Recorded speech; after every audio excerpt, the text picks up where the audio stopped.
Have you ever pondered why solitude might be vital for your spiritual growth? It's a paradox, really. Some see solitude as a barren desert of loneliness, while others view it as an oasis, a gateway to self-discovery. It's all about perspective, isn't it? Here's the thing.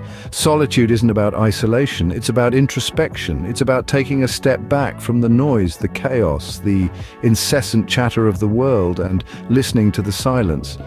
That silence can be deafening, but it can also be enlightening. In solitude, you get the chance to meet yourself.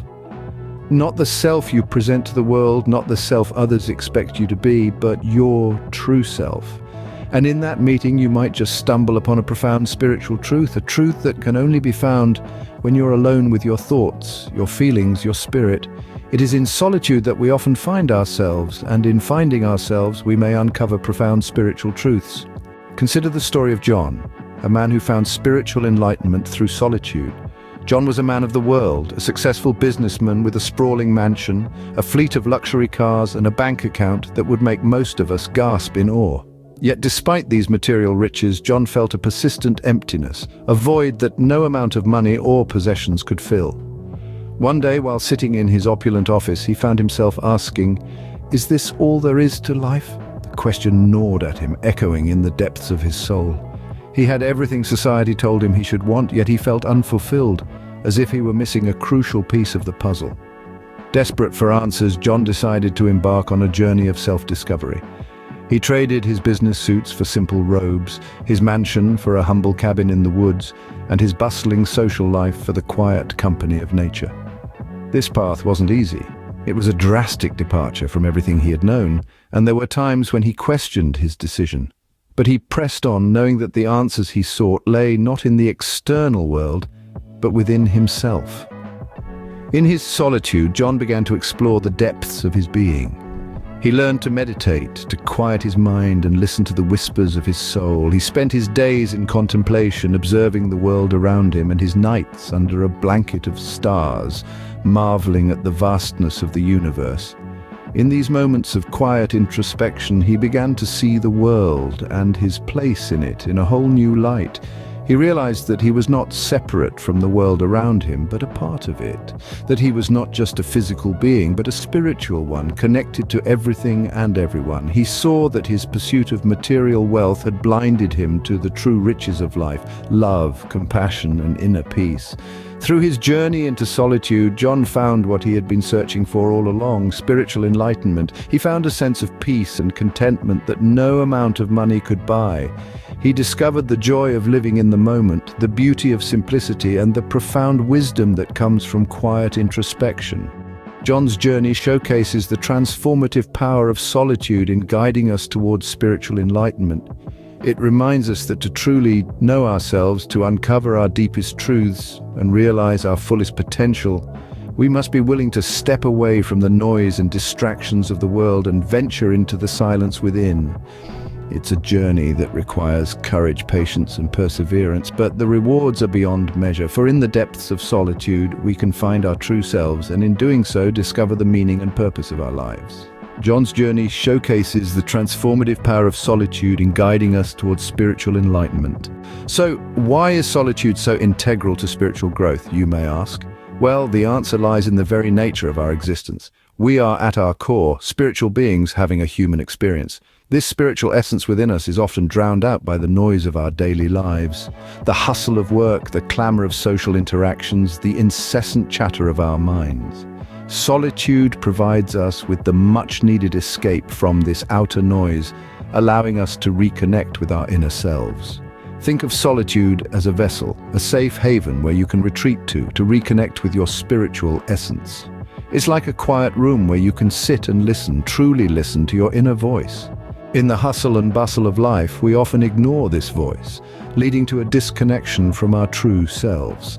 This disconnection can manifest in various ways, such as feelings of emptiness, restlessness, or a sense of being lost. When you embrace solitude, you give yourself the opportunity to disconnect from the outer world and delve deep into your inner world. You start to observe your thoughts, emotions, and feelings without judgment. You become more aware of your spiritual needs and desires. You start to understand who you truly are, beyond the roles and labels society has placed upon you. In this space of solitude, you also open up to the divine. You create a sacred space where you can commune with the divine however you perceive it to be. This could be a higher power, the universe, nature, or simply the deeper aspects of your own consciousness. Solitude, therefore, plays a pivotal role in self-discovery and spiritual growth. It allows you to explore the depths of your being, to understand your spiritual needs and desires, and to connect with the divine. It is in this space of solitude that you can embark on the journey of self-discovery and spiritual growth, a journey that is unique and personal to you. In the silence of solitude, we can hear the whispers of our soul and connect with the divine within. Embracing solitude is not always easy, is it? It's a challenge that we all must face when embarking on our spiritual journeys. But why is it so difficult? Firstly, solitude can often breed feelings of loneliness. We are social beings, wired for connection. When we find ourselves alone, it's natural to feel a sense of isolation. But remember, solitude isn't about being alone, it's about being with oneself.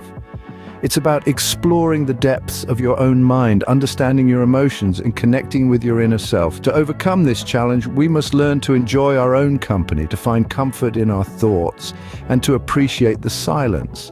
Secondly, there's the fear of introspection. Looking inward can be intimidating. It's like opening a book that's been long closed, dusting off its pages, and reading the words written in our own handwriting. There might be chapters we don't like, memories we've buried, or feelings we've ignored. But introspection is a crucial part of spiritual growth. It's the process of understanding ourselves, our actions, and our motivations. So, how do we overcome this fear? By taking one step at a time. Start by spending a few minutes each day in quiet reflection. As you become more comfortable, increase this time. Remember, it's not about rushing the process, but about embracing it. Lastly, we cannot ignore societal pressure. We live in a world that values connectivity, that equates solitude with loneliness, and that often misunderstands the purpose of introspection. This societal pressure can make it challenging to embrace solitude. But remember, your spiritual journey is yours alone. It's about finding your path, not following the crowd. So don't let societal pressure deter you from embracing solitude. Instead, use it as motivation to forge your own path. Overcoming these challenges may be difficult, but it's not impossible. With patience, persistence, and a whole lot of courage, you can cultivate solitude and reap its benefits for your spiritual growth. Though solitude might be challenging to embrace, the rewards it holds for spiritual growth are immense. In conclusion, solitude holds profound power for those on a spiritual journey. It's more than just being alone, it's a state of being, a place of quiet where one can truly reconnect with their inner self. Do you recall the enlightening tale of John? His journey began in the hustle and bustle of everyday life, but it was in solitude where he found his true calling. It was in the stillness of being alone, away from distractions, that he could listen to the whispers of his soul and the universal wisdom that surrounded him. The importance of solitude in spiritual growth cannot be overstated. It's like a seed needing the darkness of the earth to germinate and grow. In the silence of solitude, our spiritual seeds germinate, sprouting roots deep within our consciousness and eventually blossoming into spiritual enlightenment. Yet, embracing solitude is not without its challenges. It's not always easy to turn away from the noise of the world, to sit alone with our thoughts and to listen to the silence. It's like standing on the edge of a vast ocean, ready to dive in, but hesitating out of fear or uncertainty. But remember, it's in that very ocean where pearls are found. Solitude is not a punishment, but a gift that allows us to explore the depths of our being, to question, to reflect, and to grow. It serves as a compass, guiding us towards spiritual enlightenment, helping us navigate the vast ocean of our consciousness. In our quest for spiritual growth, we must learn to value solitude. We must learn to see its power, to see it not as a lonely place, but as a sanctuary where we can connect with our true essence. We must learn to see it as a sacred space where we can shed our illusions and see the world as it truly is. So dare to be alone on your spiritual journey, for in solitude, you might just find the enlightenment you seek.